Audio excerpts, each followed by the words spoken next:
Good evening, everyone, and welcome to Speak Your Mind with Larry Cox. And it is great to have everyone joining me this evening. As with last week, we're going to have a guest this week on the show, a candidate running for office, Mr. Anthony Garcia Pacheco. And Anthony told me I got his name right when I called him Pacheco last week. So we didn't butcher the name, we got the name right. And it's very important that the name is right because that's the name that's going to be on the ballot. So thank you guys for joining me tonight. We were having a little bit of technical difficulties before we started the show tonight, just like we were last week when I had Judge McCrae on as we were doing the pre-show interview preparation, kept losing signal. So hopefully this does the same thing it did last week and it cleared itself up, and we're able to have a clear show without a lot of glitches. So what I'm going to do right now is we're going to bring Anthony on, say hello to him for a minute, then I'll say hello to you guys, and then we'll get on with the show. So let's bring Anthony into the show live at this point. Anthony, welcome to the show. Hey Larry, how's it going? Well, so far so good, Anthony. I've not glitched any yet, so we'll see what happens with that. If you won't mind, give me a second, Anthony. I'm going to say hello to some people who have joined us Sure, of course. in the chat tonight, and then we'll get to what's the main event tonight. You. So let's say hi to our listeners. Mary Boysworth, great to have you on here tonight. Clayton Orwig. Clayton, I know you might have been traveling a little bit. You told me about a job possibility you have. Hopefully that's going well for you. Marie Withers, welcome to the show. William Campbell, good evening and welcome to the show. Cheryl Garcia, and that means Ben and Cheryl are watching together. Charlotte Geller, great to have you on the show tonight. Michelle Freeman, welcome to the show. Corliss Turner, I know Corliss, you've been having a lot of problems with your internet and people trying to hack you and all that stuff. And I know how that is because about a year and a half ago, I got hacked and lost my Facebook page and everything and had to start fresh. And that's tough when you're doing a podcast and you got to start fresh. Cheryl Moulton, great to have you here. And my good friend, Sherry Thomas. Miss Thomas, retired educator, a supporter of education in Rockdale County. Great to have you here, Miss Thomas, and great to have all you others joining the show as you do. So let's get started now. Anthony, let's introduce you to the folks and let's see what's going on. So as you guys know, we have got Anthony Garcia Pacheco on the show tonight, and he is running for city council in Conyers, Georgia for District 1. So Anthony, why don't you do this? Why don't you tell the people who you are, where you come from, and what made you decide to get into this crazy world of politics and run for office here in Rockdale County? Thank you so much, Larry, for inviting me to be here on Speak Your Mind. So my name is Anthony Garcia Pacheco. Actually, you got it right the first time. And I grew up here in Georgia all of my life. So not too far from Conyers, about 25 minutes up in Gwinnett County, specifically in Lilburn, Georgia. And even before that, my family immigrated to the United States in the early 90s. And they came here and worked in the fields in California, got, amnesty through that program, back in the Reagan days. And the cost of living in California was too high. So next best thing for them was to move here in Georgia. And many people in my family have worked in the landscape industry for, several decades now, just because, Atlanta is a big green place. So yeah, I grew up in Lilburn, and I attended all K through 12 schools in Gwinnett County. I was also the first person to go to college and graduate from college. I went to Georgia State University, got a Bachelor of Science degree there. Fast forward into my life now, and I apologize, that's my son out there. when it was time for my wife and I to buy a home, I think when that was just a lot harder to figure something out, and we were like, we're open to other places, other counties, and uh, when it was time to buy our home here, we loved it. We liked the small town feel, but also like knowing that everything is like relatively closer, and so we put our roots here in Conyers, Georgia, and being in the city limits as well. And yeah, I've always been like kind of like civically engaged in college, and also in the work that I do as a community organizer. Do a lot of work around immigrant rights and voting rights as well. So that to me is like really important. Um, and being here in Conyers too, I wanted to get involved, but I think it was really hard to do that while trying to build a house, renovate it, and raise your family. I didn't get like involved or seriously think about running for office until the biolab explosion happened. And to me, I think that was like a personal reason why, just because the people here in District 1 are the closest ones to that biolab plant. Like I live less than half a mile from there, and it was crazy like for a lot of people too. And for me, it's like the importance of raising a family here, but also knowing that there's pollution. My wife, she loves to bathe my son in the kitchen sink just because it's easier than in the bathtub, but in the back of my head, I'm always thinking about like what's in our water. Is it safe?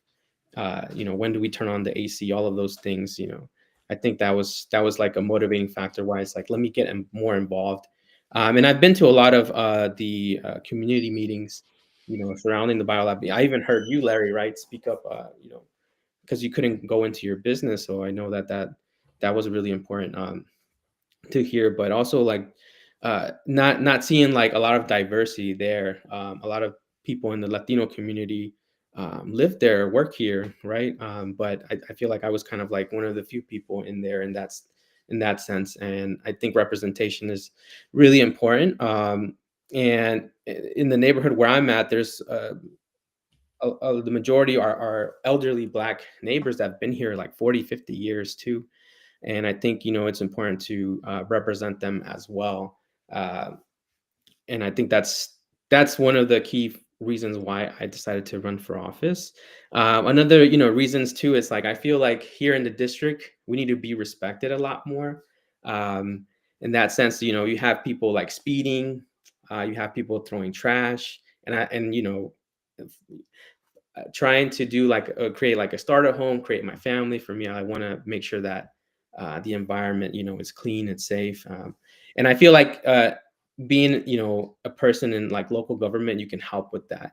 You can do like tangible things to make a difference. And for me, that's kind of one of my main focuses is on making sure that it's a community centered local government, that we have safer streets and walkways, and we can have like a greener and cleaner Conyers in the wake of the biolab explosion. Well, I think you answered somewhat of the next question I was going to ask, because I was going to ask, how long have you been paying attention? So it sounds like to me you've been paying attention for a while, and it was the biolab that was the catalyst that made you decide, I'm not just going to pay attention and watch from the sidelines. Now I'm going to get in the field. So that's what it's saying. So a couple of people ask a couple of questions, and I think I'll throw them in there in Yeah, that portion. So how long have you been in Conyers, and then what area actually is District 1? yeah. So I've been in Conyers since April 2024. That's when we bought our home. So a little over a year now. And the District 1 is like the smallest district in the city of Conyers. So it covers in between Irwin Bridge and Rockbridge Road. If you're familiar with those streets, and it goes all the Yeah, way up. that's right across from Biolab. I mean, that's the Yeah, best way. It's the best way to describe. It's the area of Conyers that's right across the road from Biolab. yeah, That's yeah. And so you have Irwin Bridge intersecting Sigmund Road, and yes. then all the way down to 20 on West Avenue. That's part of the District 1 in the city of Conyers. So the most west side of the city of Conyers is District 1. Gotcha. Gotcha. So, I was at something the other day, and chair person Janice Van Ness was asking a question about uh, combined services and such, and and she said really the only thing that you could do about that was actually to have a combined government like they have in uh, uh, Clark, Athens, or Bibb Macon. What is your thought about combined Rockdale Conyers government? What's your thought process about that? Yeah, I mean, obviously it's controversial, but for me, I really care about representation, and when I talk to people, especially in the Latino community, that are in the District One, they tell me, "Oh, you should go to the Sunrise Homes or the I think it's like a trailer park that has like a lake." And I tell them, "Oh, I wouldn't represent that part of the city because it's not in the district." But I do think like it would be great, just because of knowing that you remember you mentioning that people in the county actually vote and people in the city don't. So I think being able to represent more people in more places in Conyers and the surrounding areas is really good. It's a good idea. I don't know like how long that would take, or if or if we put it on a ballot or a referendum. But I think for me, in my opinion, I feel like that would be something smart to do, or to at least get in that direction, because I believe a lot in like streamlining processes, making things easier, cutting unnecessary like spending, because you have elections that cost money too. But if people aren't actually, voting, then we have to do something else to make it more effective.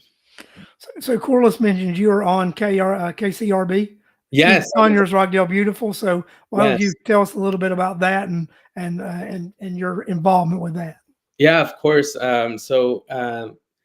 When I came here to Conyers, I wanted to get involved with the local city government, and one of the first people that I met actually was Mayor Vince. And it's funny how I met him too. I had no idea that he was the mayor. Uh, I really support like local businesses, so I was like, instead of going to the CVS, let's get our family prescriptions from that pharmacy up there in Old Town. And so I met him, and I was like, "Oh, you're actually the mayor too." Um, and from there, started following the City of Conyers page. I even downloaded the app that they have to get notifications, and it was a good, feeling to see, everything that's happening in the community, and the different concert series that they had.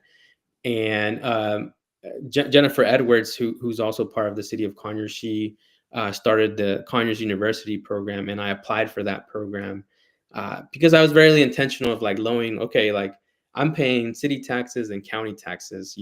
Where's all this money going, right? Especially with the city. Um, and it was great to go be part of that program of like learning more about like the finance department, learning about planning and zoning, learning about code enforcement. What does that look like? The police department, we went out there and we visited the different parts of like what the police department does in the city of Conyers. So it was something that was very much informational and educational for me.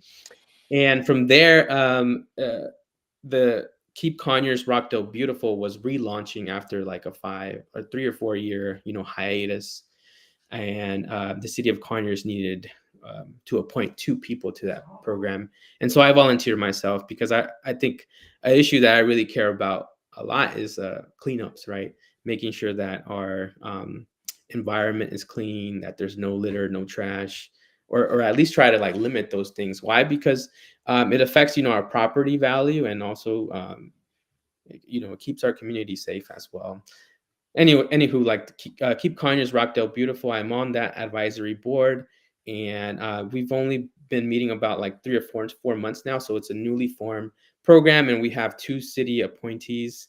Um, that's myself and another friend called Nikki that's in the city. Everybody else is from the county, but we work together, both city and county, and trying to figure out ways to do community cleanups. Like there's also going to be an upcoming shredding event as well that we do with the city and the county, maybe hosting like recycling events. But what's most important about being part of this advisory board is like we want to get the community involved. We want the people to come. These meetings are also public, so we want the community to like voice their concerns. I know Corliss mentioned about code enforcement, right? We want to make sure that people are educated on what those ordinances look like in the city and in the county. And I think it's great to have that partnership where it's like we're not just focused on one part, but we're focused on the entire county. And I've been all the way up to like Honey Creek, and just checked out some areas where there was like some suspected illegal dumping. Um, but we have events planned that we're working through right now. We just finished up our bylaws, but we want to get public comment to be out there, and I can definitely share more information on those meetings as well. So let me ask you another question. So you've already told me you've been out there on the campaign trail and you've been talking, knocking on doors, talking to citizens. What do you find as you're talking to the citizens one on one? What are their major concerns, and how can you, as a councilman, help them with those concerns? Yeah, I think the most common like issues that I've come across, just talking to people in different neighborhoods up and down across the district, for sure it's like speeding. That always comes up, like on Rambling Rose.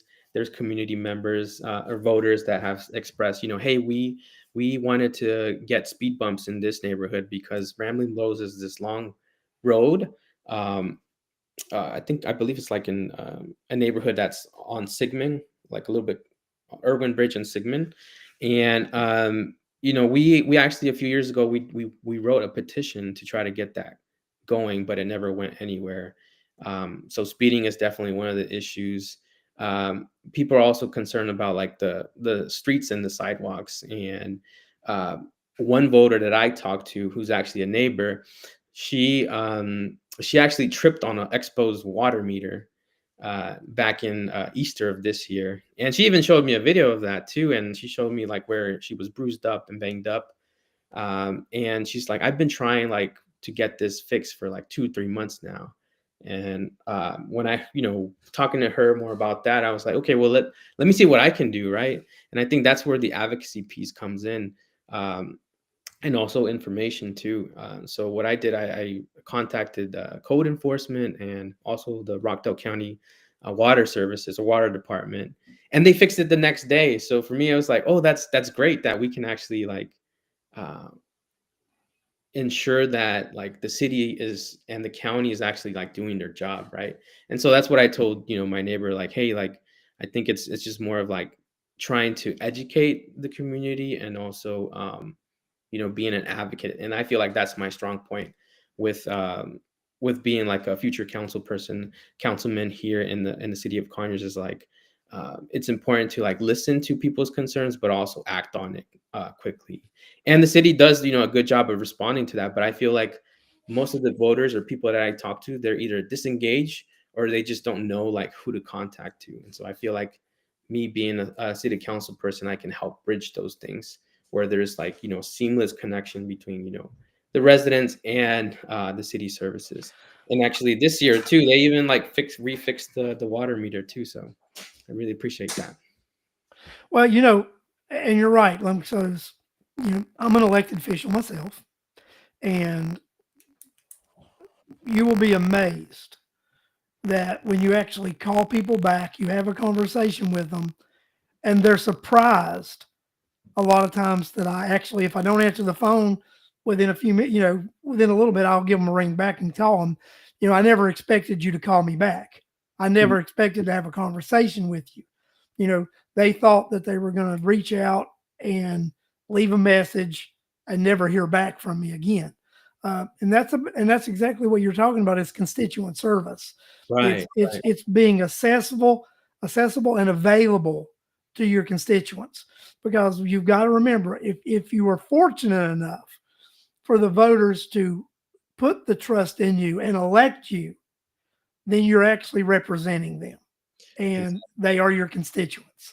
And it is up to you at that point then to take it seriously and respond to constituents' needs and concerns and have conversations with them. Exactly. And that's what I think we're lacking a lot in society today with people who run for office. They run for office and then they don't continue um, that interaction with the public. And the only time they interact with the public is when they have to get reelected and someone runs against them. Now, if somebody don't run against them, then they don't even bother uh, try to engage. It is only when uh, they have a challenger. Well, I think we have some state reps that are going to have challengers this year, and I think you're going to see them behaving differently over the next cycle between now and next May to a primary. Now that they know they're going to have someone running against them, they're all of a sudden going to be available, and they're going to be concerned. Well, they need to be concerned all the time, Right. Right. whether they are opposed or unopposed. Um, so Yeah. that's what I got. That's Yeah. what if you're fortunate enough to get elected, Anthony, then treat it just like you're treating it now as a candidate. Right. Hey, Exactly. listen to everybody, and everybody's got a voice. Yeah. Even for myself, it's like, I've been advocating since I was 8 or 9 years old, like, with my mom, who doesn't speak, perfect English. But for me, it's like, okay, let me get on the phone with the doctor, or let me call the utility company, or let me set up these appointments for you, or even like help prepare taxes, right? So for me, this is kind of like second nature. And I feel like being able to do this and like driving that change even before getting elected is great. And so for me, I hope to continue to do that and be very consistent, be somebody who's accessible, even if I don't represent the people. There's a lot of people outside in Rockdale County who I hope to like try to like even if I don't have the immediate answer, but follow up or connect them to the right person, or okay, maybe you can contact Commissioner Smith, like she's your representative, doing a lot of like that education, and also like not to like miss how would you say, like we're not like elected officials, we're not like here, we shouldn't be that way. You know, we should be like, We're advocates. yeah, we should be We are we are here to represent. We come from within the electorate. The electorate puts us in a place to represent them, and we actually work for them. We're not above them. We actually work for the electorate. And Miss Turner is point blank said, but she said, but Larry, it doesn't last once elected, and that's what people experience. And their experience with people who get elected is once they get elected, then they turn a deaf ear to you. And that's what I encourage everyone. Do not turn the deaf ear. Anthony, that's why this show continues to go on right now, right? right. So, how many elected officials do you think who would have a podcast once elected would continue doing the podcast? Right? I mean, just being real. You're the only I was actually advised to stop doing the podcast. And I said, no, I'm not going to stop doing the podcast because I can do more than one thing at a time. I can represent, uh, do my job on the school board, and I can still do a podcast to inform people of what's going on and talk about things that are going on.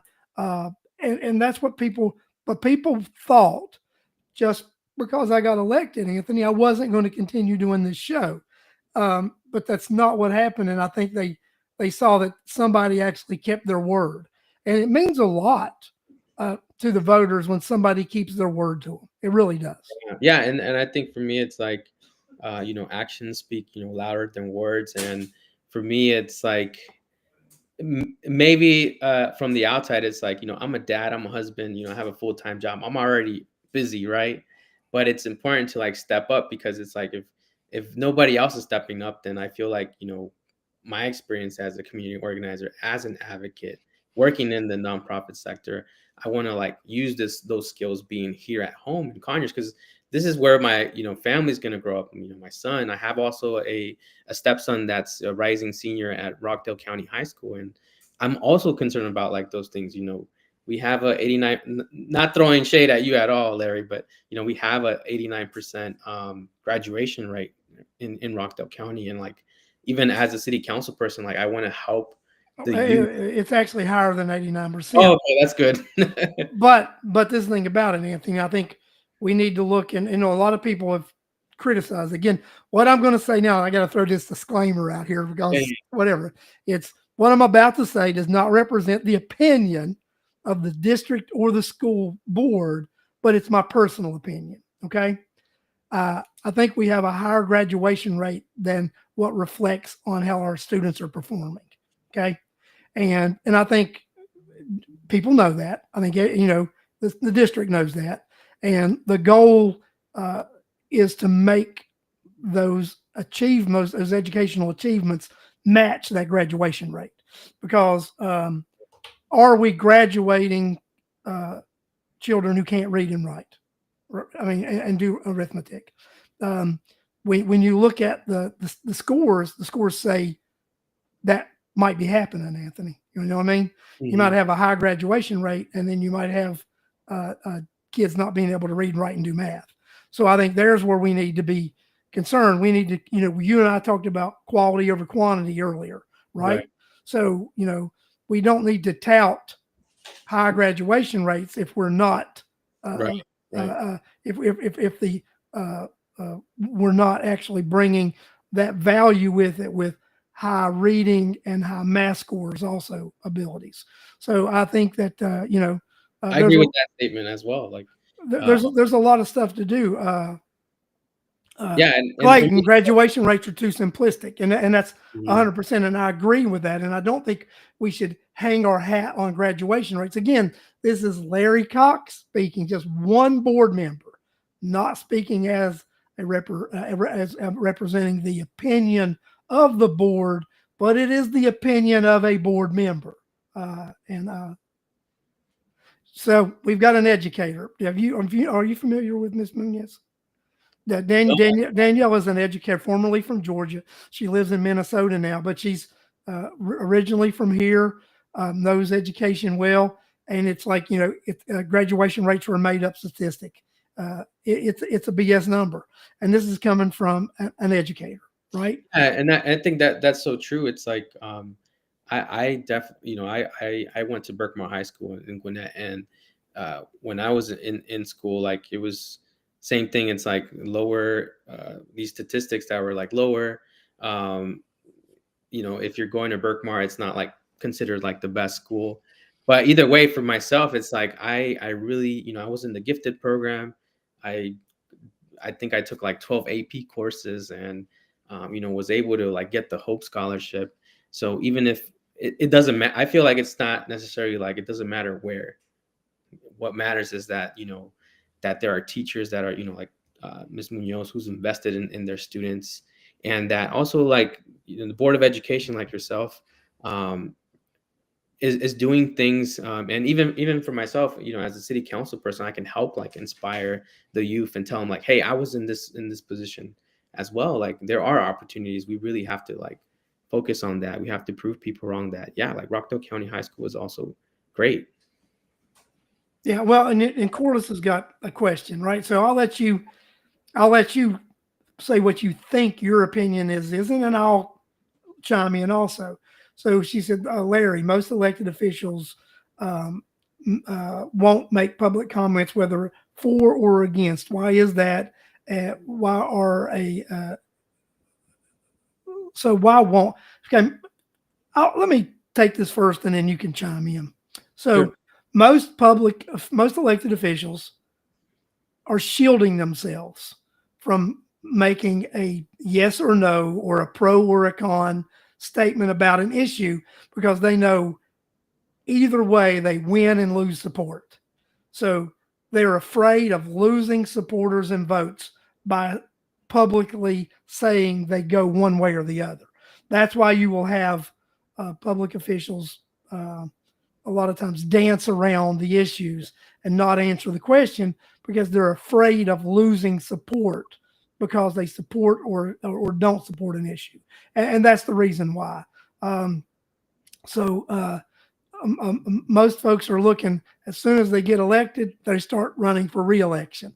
And how they run for reelection is to be careful about how they answer questions. So, I mean, if you being an advocate, have you been able to sort of see that as you've observed politicians? Oh yeah, for sure, definitely. And I think that's why we can't like uh,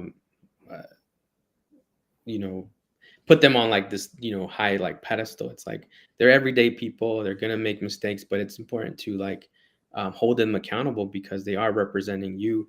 And I think it's also like that part of like how can we get more voters like engaged in that process of like and then that's what I want to do, right? Like that's why it's important for elected officials to have town hall meetings like what you're doing, these podcasts, right? Because it's like we're not in a vacuum or like an echo chamber. And I have town halls too. I have not had a town hall since I came on the board. I had one right before I came on the board, and I wanted to get through the budget cycle, get through the Hmm. the end of the year and whatever.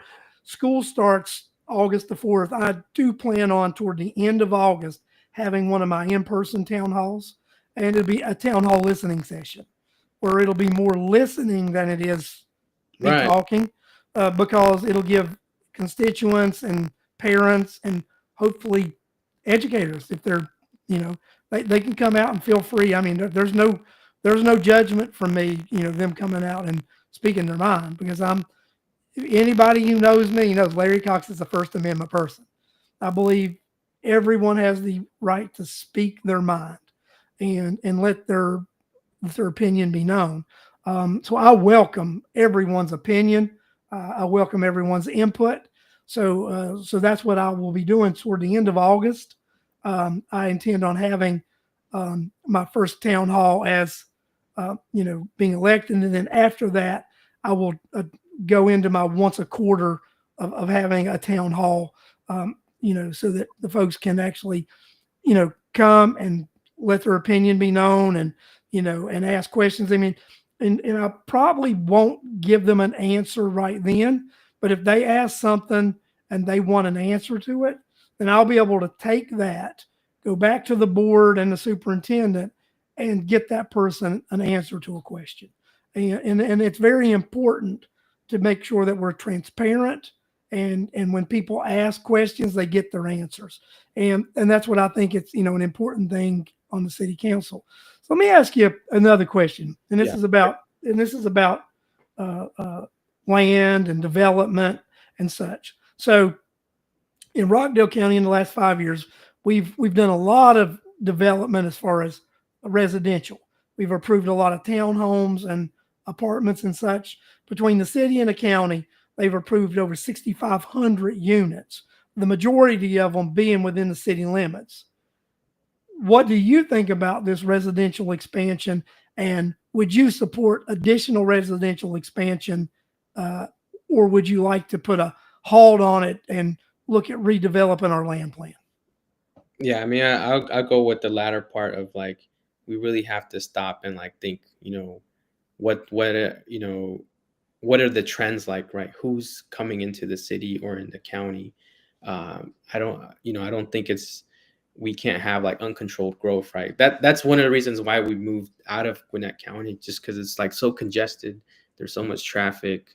It feels like everybody's like competing for all of these different things. There's long lines, and it feels like being here in Conyers, things have slowed down compared to being in Gwinnett County. For me, it's like I think focus on the quality over the quantity of the developments, being really intentional about those things, right? Before we can build and bring more people in, we really have to focus on like the community here, like what are their best interests in these things. Even with like business development, does it make sense to create these things, and like what jobs are they bringing for the people here? How can we get more people to like live here and work here as well? I think that's my take on it. So this has been asked twice, and I meant Oh, to ask it a minute ago. So yeah. they want to know what you do and how it will relate to you being on the city council. Yeah, gotcha. So for the past 8 years, I've been working as a community organizer in the nonprofit sector with an organization called Advancing Justice Atlanta. They're based in Norcross, Georgia, but we service all of the Metro Atlanta area. And the work that I do is related to like elections, more about like voter information and education. And we do, from municipal, local races to, the presidential, right? And another layer to that is that we provide a lot of in-language material and workshops, listening sessions for people. We also uh, do a lot of like the legislative side of things in policy on the state level and the local level as well. Um, the organization that I work for also has a whole legal department that does pro bono legal services, especially for immigrant communities as well. And that's So Miss Garcia has a question about your perception of Highway 138 with all the fast food and gas stations and auto repair shops and storage facilities, since most of those are located in the city.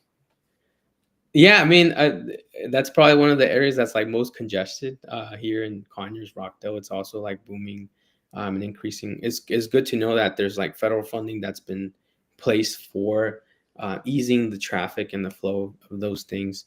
Um, yeah, I think it's good, but like I said, I would go back to like before we can grow and develop, like we need to make sure that everything else gets taken care of first too. Very similar to like what you mentioned, like the explosion of townhomes. Trying to maybe I'm an exception to that rule, right? More, like you mentioned, like most people that are moving in are like 55 and older, the seniors. And I'm an exception to that because it's like I'm the youngest person or youngest family in my neighborhood. Most people here are they're elders, right? And they've been here about 50 years now. Yeah, I mean, and you have to look at what your community looks like, who's coming to your community, and you have to plan for that. Right? Yeah. I agree with you. And and this thing about it, I mean, you go to Snellville, you go to there are other areas uh, around here. You go to Covington, and the main thoroughway looks exactly like 138. That the main thoroughway here is no different than the main thoroughway in any other uh, uh, uh, community in the local area. You go to Stockbridge, you go to McDonough, you go to any one of these areas, and the main thoroughway looks exactly like 138 here in Conyers, and there's where I think it's all about land management and planning. Right. It's like what do we want to allow where and and what access do we want it to have. So Yeah. I think we have to look. We can't put the genie back in the bottle because that area is that area. We've allowed it to develop that way, but what we can do is we can make sure we don't develop other areas of Rockdale County the same way. And that's the key thing to look at. The look at is we look at 138. This is what it looks like. Let's not do this to other areas of the county. Let's not let it develop the same way. Yeah. And that's what I think the lesson we learn from overdevelopment in one area with certain types of businesses we don't need to do. And that's why they're limiting the amount of gas stations, the amount of tattoo places and vape shops and all that. So I think they've change the ordinances to limit those things. And I think that's what we need to look at, right? We need to look at, let's not continue down a road that doesn't seem to be successful. Would Yeah. you agree? And for me, that's one of the things that I want to do is like put the community aspect to that. What does the community think?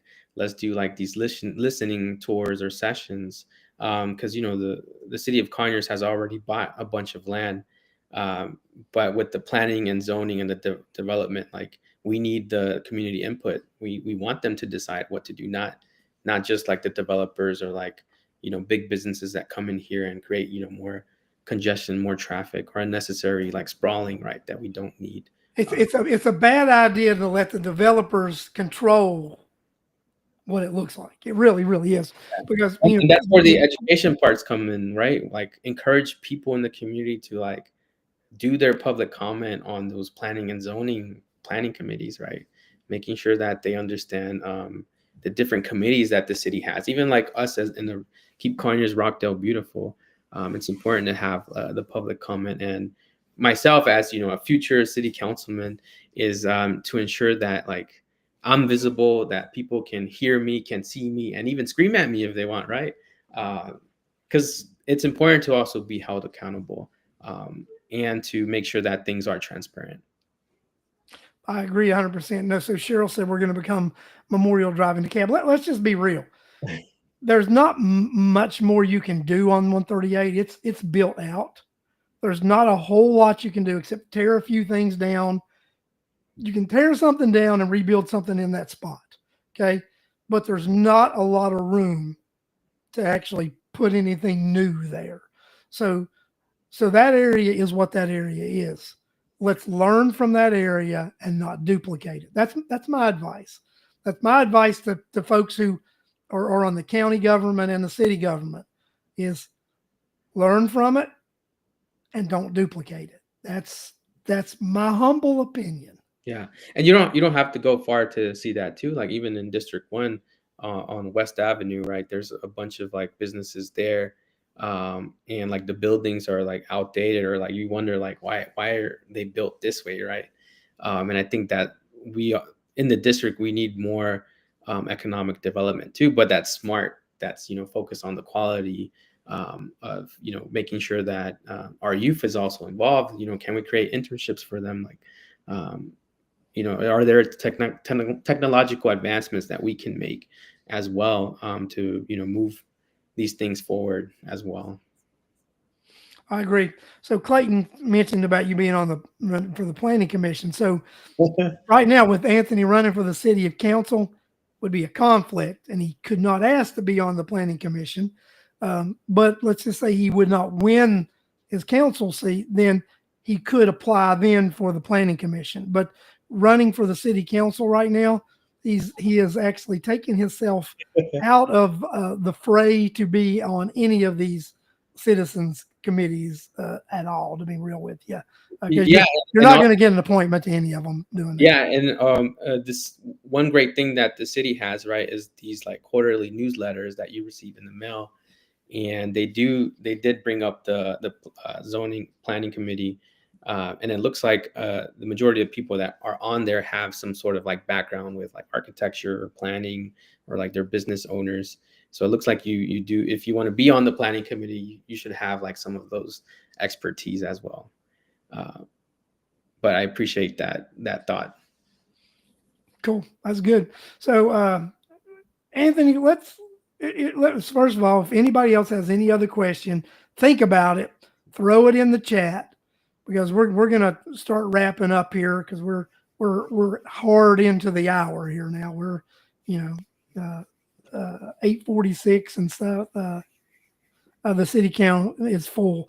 Now, everything is full right now, but you know how those committees are, Charlotte. I've seen them be full 1 month, and then the next month 2 people be gone. I mean, it's just like, yeah, I saw that they canceled the planning committee recently too. So yeah, I mean, but it'll be full and they'll be gone, and then next thing you know, somebody's on the committee, and you find out they've not lived in the county or the city for 3 years. Just saying. I mean, that kind of nonsense happens. Yeah, so, and I would even like encourage people, and from the audience, to also think about being part of a planning committee, or any kind of like committee, whether in the city or in the county, to apply for those positions, because they are positions of power in a way as well, where you can help like reshape and do things. You don't necessarily have to get elected to make a change. And for me, I think that's important to, even me running this campaign, like I'm always in that perspective of like the community as a voter, as a resident, as a taxpayer, how I'm like trying to run this race as well. Gotcha. So why don't you do that? Why don't you tell us just why people should vote for you for this city council District 1 seat, and what you'll bring to the table that somebody else isn't. Because this is, to be honest with you, right? I ran for a seat, there was somebody else in it, and I point blank said, I didn't think they were doing a good job, and I can do a better job, and this is how I'll do a better job. So I mean, if you're wanting somebody's job, you actually need to sell yourself as to why they should pick you over somebody else. That's just reality. So Yeah, yeah, for why don't you let people know why they should pick you for this position? Yeah, I mean, first thing I would say, like, representation matters. And here in, in Rockdale County, in Conyers, more than 10% of the electorate and the residents are identify as Latino. And so I think it's important to have that.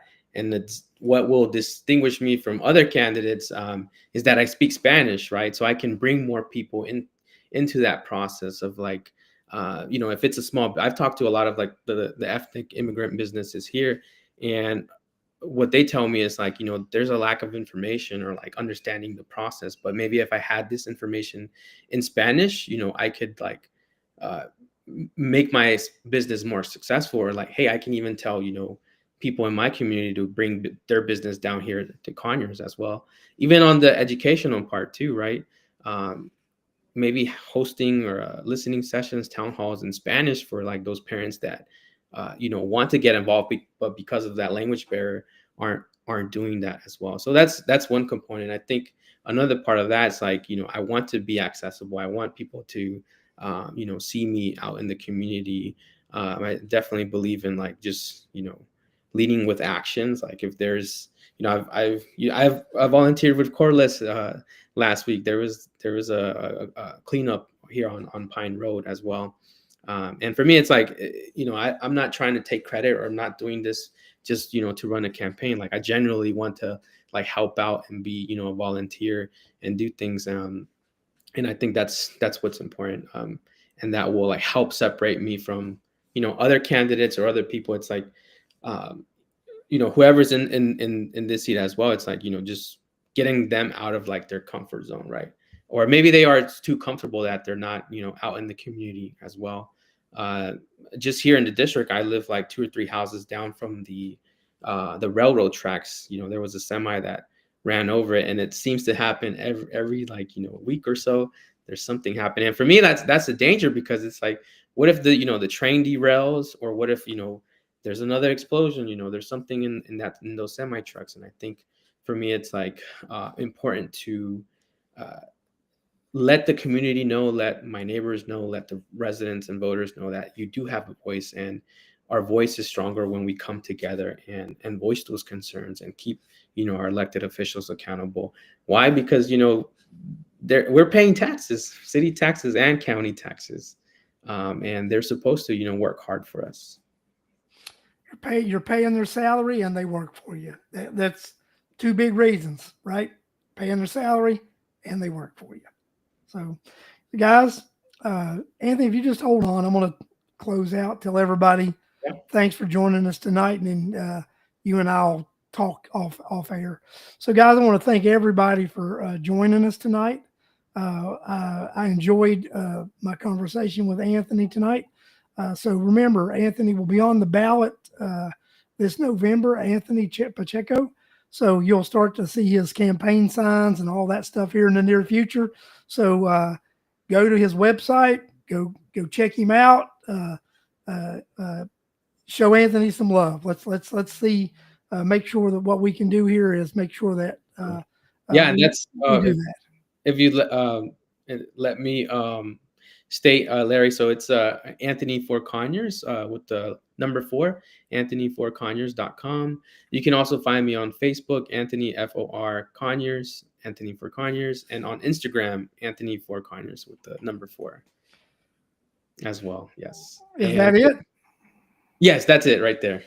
Yes. So anthonyforconyers.com. So that's Yeah, and it. follow you can follow me on that campaign trail. And, like, I always have, like, a story to share, different things that are going on in the district. And the support that I've been getting is really awesome, really great. And I think that's also another key thing nowadays. It's like, many people are moving in, like, the digital age, and it's really hard to have, like, those connections even with neighbors, right? So for me, it's like, I really want to get to know my neighbor a lot more. And I've been sitting in people's porches, talking to them in their business while they're working. I think getting to those types of roots is really important, so that people feel like they're, heard, and that they're invested in their community as well, and to bring about good change. Like I said, and people enjoy talking to folks that'll listen to them. They really do. I mean, when you're sincere and they know you're listening to them, and they know that you'll take what they have told you and act on it, it means the world to them. So don't forget that. So, guys, I want to thank everybody for joining us tonight. And I hope that you will join me next week, Sunday at 8 p.m. on Facebook and YouTube here for another edition of Speak Your Mind. And I know there's a concert next week, but I'm going to be out of town toward the end of the week, but I'll be back for Sunday. Probably won't be going to the concert because I'm going to come here and do a show. So any of you that are not at the concert next Sunday, you can join me here, or you can multitask, go to the concert, and watch me on your phone. So again, thanks everybody, and I will see you next week. Thanks and good night. Thank you,